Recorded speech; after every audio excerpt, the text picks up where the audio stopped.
I had sent out a message to our families on a group chat, our extended family, and I posted that we had our loss. And this one was, I felt a little different because I had finally potentially gotten pregnant with IVF treatment, and that one took a lot more physically from me.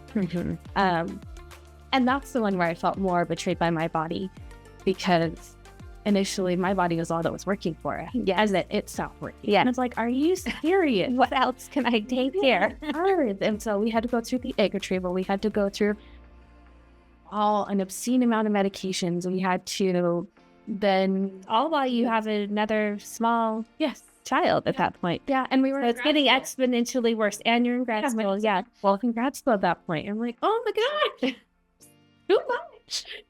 And I sent out this message to our extended family, and the oldest of our cousins, she had sent me a poem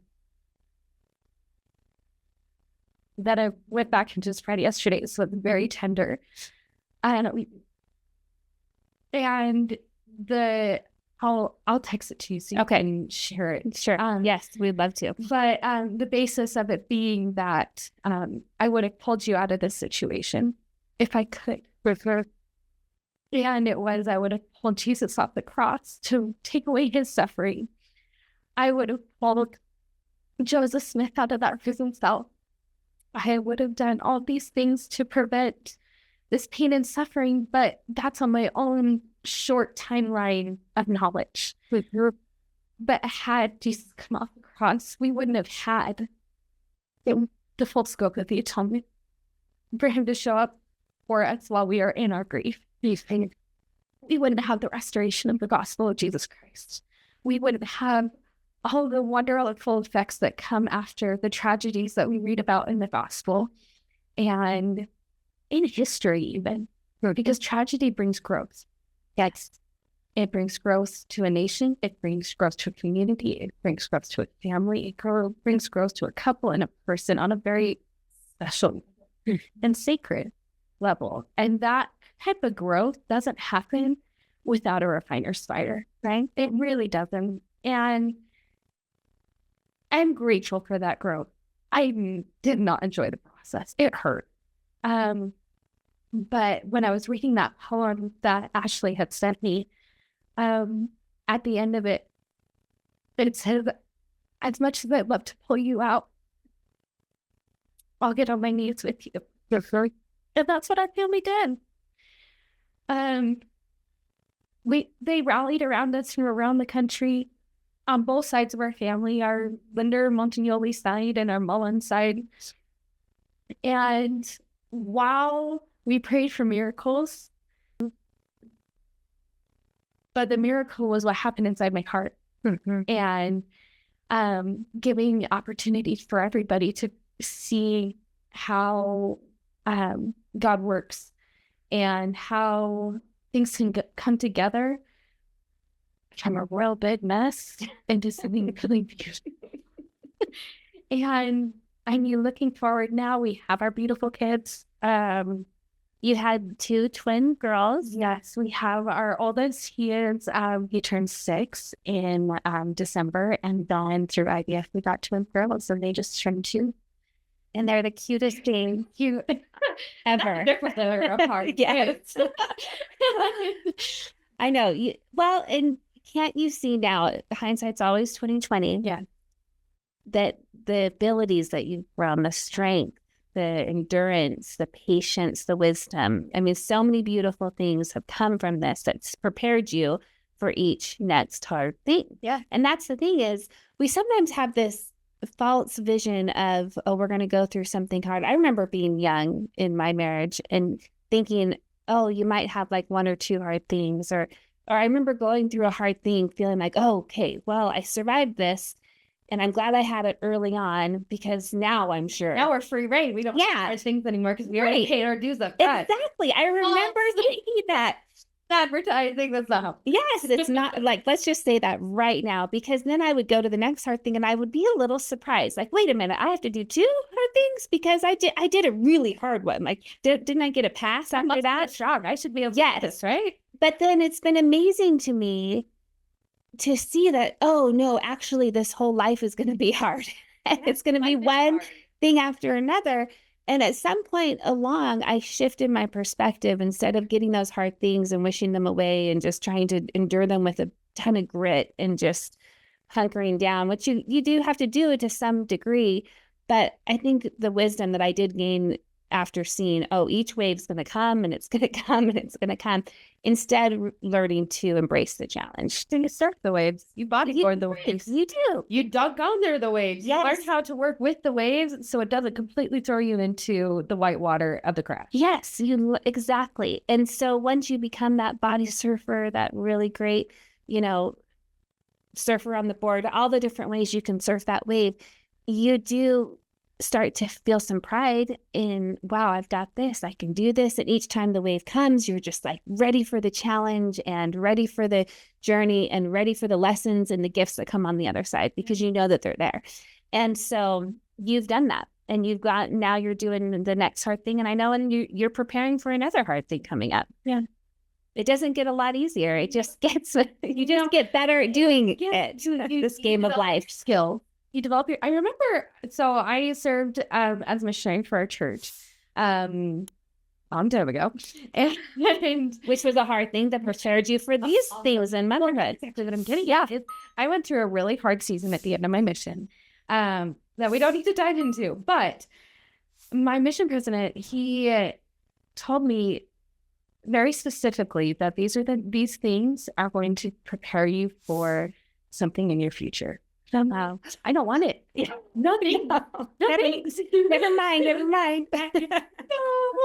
We skip over this one. So if I skip over this one, that means I don't have to do that one. Whatever you're talking about, the weird cryptic way, I'm not interested. But it was very true. Like those skills that I felt were way too advanced for me, I eventually cultivated and I fostered and I learned, and it prepared me for infertility part 1, which you would have never guessed was coming your way.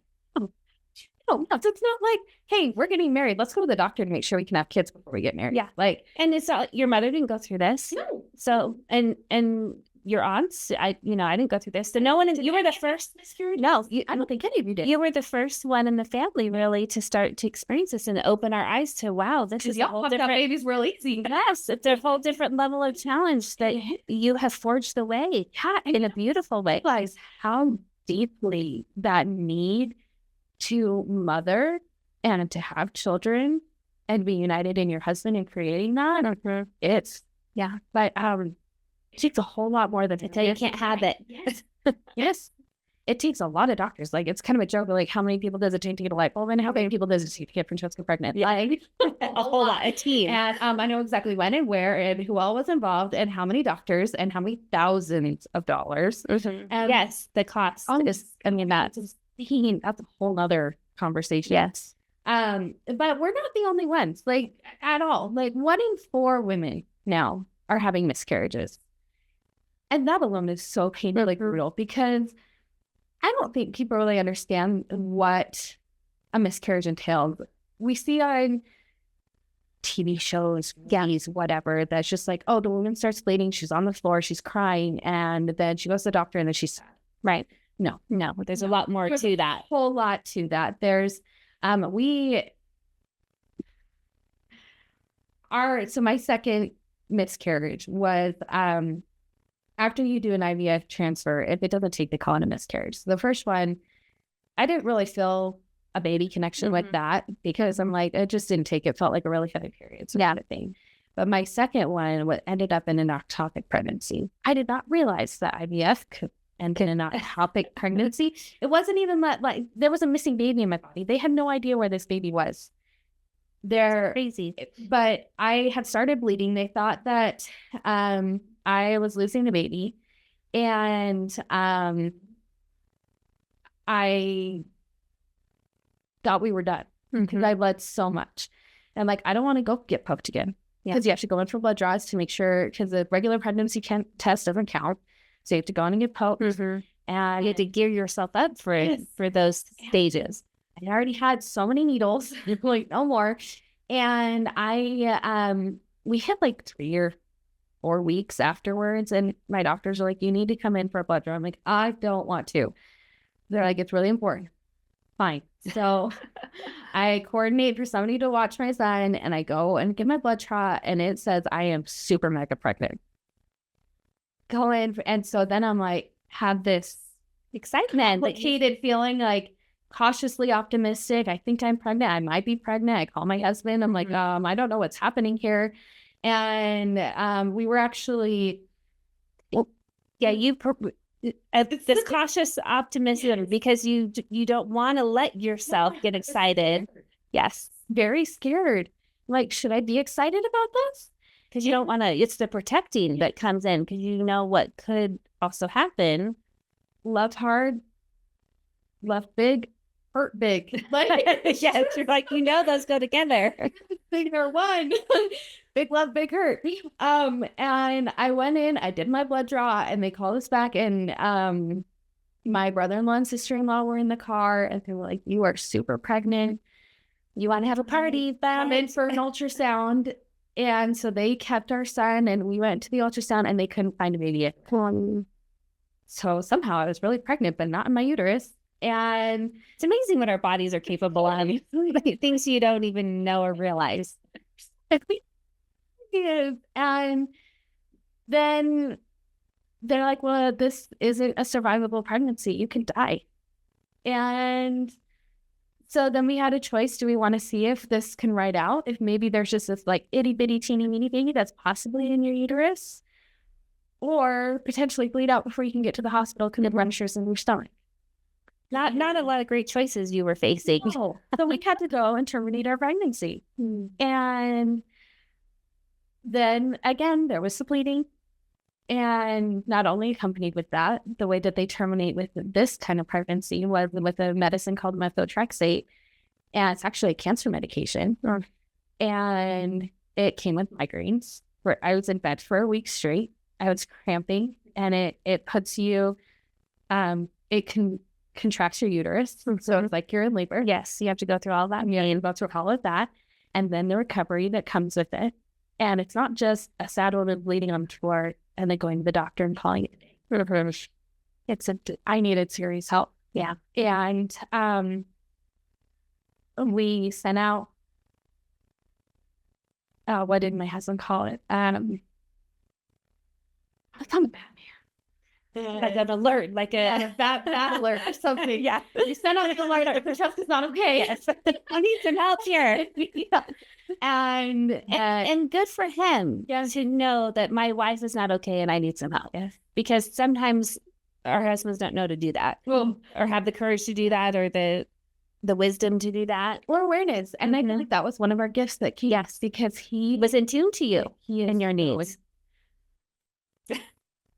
It's so wonderful, and I love him so much.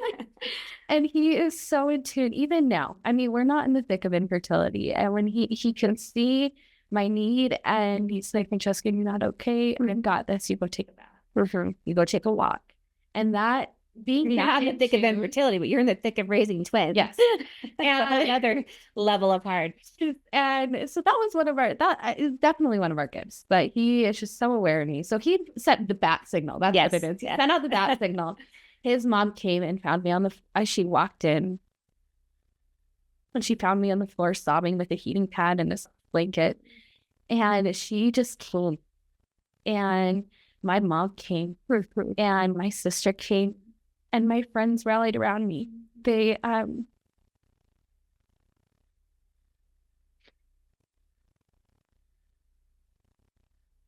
came and took my son. It's hard to take other people's kids. It really is. And they didn't even bat an eye. They put a car, they would come. One of my sweet friends, Michaela, she just would come and she would put Avi in her car and just take him for hours. I have several friends there who just rallied around in the true pretty sister fashion and just showed up. They brought us food. They took Avi. They took my dog on a walk. They picked up after my family when I couldn't pick myself up off the floor. That is the power of sisterhood. It is. And female bonds and friendship that you just can't get in any other way. And if you're denying yourself of this gift, I say don't. Don't you dare. Don't try and do these hard things by yourself, because it is too heavy. For some reason, we can go to the gym and we can pick up a weight that's too heavy and have the good common sense to put it down. Right. Or ask you're going to pull a mess. Or like when you are stretching yourself at the gym and you're trying to do a bench press, you have a spot to catch you. Right. When it's too heavy. And even there are times that they will help you lift it so you can keep going to get that muscle strength, right? But for some silly reason, we can't do that with emotional struggle. We think we've got to do this on our own. Wear the badge of honor, being so strong. What's your bucket from Encanto and carry it all? You don't do it, because it's not worth it. Right. And truly you can't. Well, and I think I'm a recovered